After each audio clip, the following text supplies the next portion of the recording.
মামা এরকম সময় যেন বারবার আহে। হ মামা ঠিকই কইছস। একদম লালে লাল হয়ে যাবো।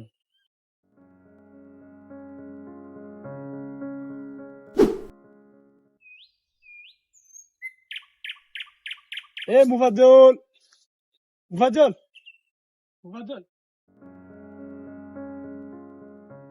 রে মন খারাপ করে কই যাস? বাড়িতে আগুন লাগছে নাকি? নাকি কেউ মরে গেছে?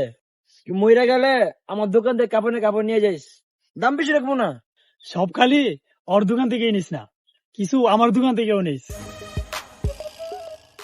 কি রে ভাই, এইসব কথাবার্তা নিয়েও ঠাট্টা মস্করা করস, তাও আবার এমনি হাইসা হাইসা?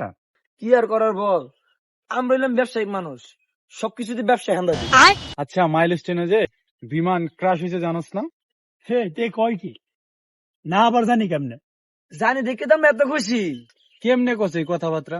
আসলে কি তোরা মানুষ? আয় তোর ব্যাপারটা বুঝে আয়। আরে শুন পাগলা, আমরা হুবাহু মানুষের মতন দেখতে হইলো, কিন্তু মানুষ না। কিরে ঠিক নেই? একদম। এই যে মাইস্টোনের ঘটনায় আমরা কি করছি জানোস? 40 টাকা পানি বিক্রি করছি 600 টাকা করে। ওই সময় মানুষের পানি খুব দরকার, পুরো স্থানের পানি দিলে ঠান্ডা ফিল হয়। ঠিক এই জায়গাটাই আমরা কাজে লাগাইছি। তাই তখন আমরা 600 বেশি আর 1000 বেশি নীতি। কি কস? হ, তোরা তো মানুষের কাতারে নাই রে, তোরা তো কি করবি জানো? হারামি, মানুষের রক্ত চোষা পশু, কাফের, আর কিছু। আমরা তাই, আমরা এইগুলা আসে থাকি। কখন দেশে একটা বিপদ আসবো আর মানুষকে চুষে খাবো।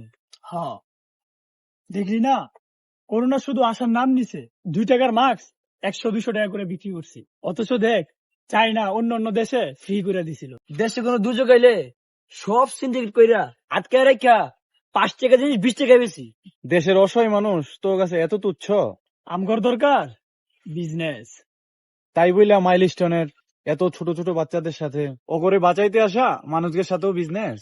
আমরা জানোয়ারেরা এইসব দুর্ঘটনায় আসে থাকি, কখন হইব বুঝছ? তাই আমগো ভিতরে দয় মাথা থাকলে সব কাজ করতে পারি।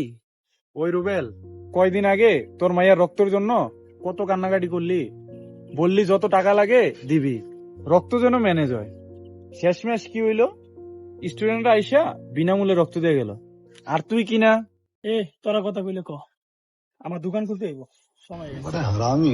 ওই দাঁড়া, কই যাস? আমিও যাবো। এইসব আবেগী কথা শুনতে ভালো লাগে না।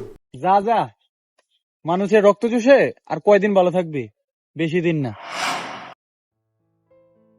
দেখেন, মানুষের বিপদে আগে আসে, বিপদটাকে ব্যবসা হিসেবে নিয়েন না। এই ইয়াং জেনারেশনটা বিপদ আসলে ঝাঁপায় পড়তেছে, আর আপনারা কিছু ব্যবসায়ী সেটাকে কি করতেছেন? সেটাকে পুঁজি করে নিজেদের পকেট গরম করতেছেন। এগুলো ভালো না। বাঁচবেন আর কয়দিন?